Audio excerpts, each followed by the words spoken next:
again. We're going to find a little bit more out about Louis's secret now.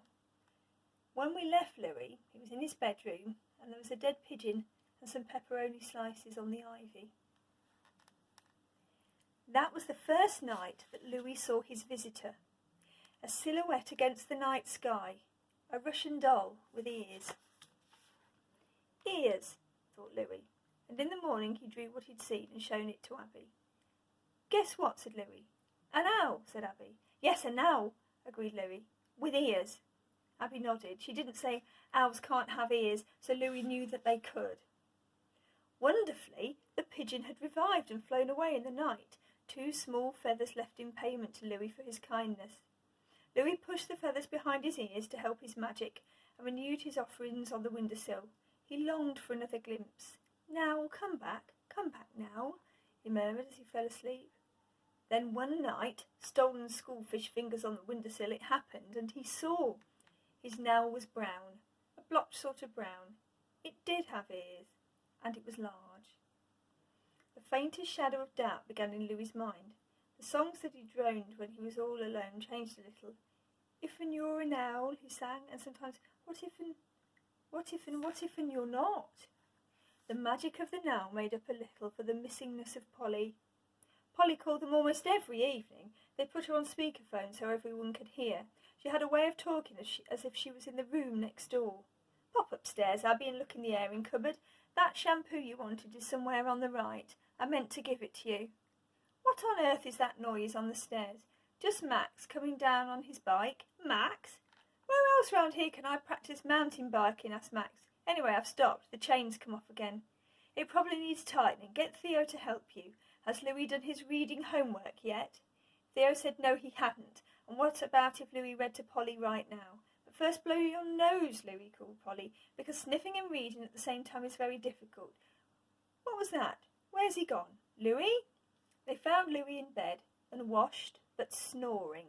He refused to wake up. We know you're pretending, said Abby sternly. Come on, Louis, said Theo. I've brought the phone. Sit up and say bye to your mum. Good night, Louis. You sleep well, called Polly. Love you. I'll see you soon. When? Said Louis, his eyes still shut, but talking in his sleep, since the reading danger seemed over. Perhaps tomorrow? Well, not tomorrow. The next day? Maybe a little longer. I don't want a little longer, said Louis woefully. What about Christmas? I'll be back ages before Christmas, said Polly, thousands of miles away. Gosh, yes, ages. What do you want for Christmas? An owl, said Louis. I told you. Louis, please think of something else, said Polly briskly, because no one can possibly get you an owl. And don't start that snoring again. But Louis did start the snoring, and this time it was unstoppable. One by one his family gave up and left him, and when they'd gone he opened wide his window despite the autumn chill. Then he laid an offering of cold Marmite toast on the windowsill and whispered, Are you there? What did he hope for? Unfurling brown wings in a drifting warmth, wise round eyes to watch while he slept. He awoke to find a warm, living shape pressing him into his mattress. This was so terrifying that for several hours, or so it seemed, Louis stopped breathing. Nor did he open his eyes, but he did not have to look to know that no owl, no now, nor anything that flew in the sky was such a tremendous weight. Sometime after midnight, whatever it was shifted. Whatever it was raised itself and began leading Louis under the quilt. It seemed very strong, and it had claws. Every now and then Louis heard a thread rip when they caught. Once when that happened, something lashed. Whump, whump. Louis unscrewed his eyes, and in the dim light he saw a long, furry tail. He clutched his quilt and squeaked. Whatever it was growled, so low in its throat that the vibrations ran through the bed like electric pulses, but the sound soon died away. Louis collected his courage. There was a bedside lamp on top of his chest of drawers.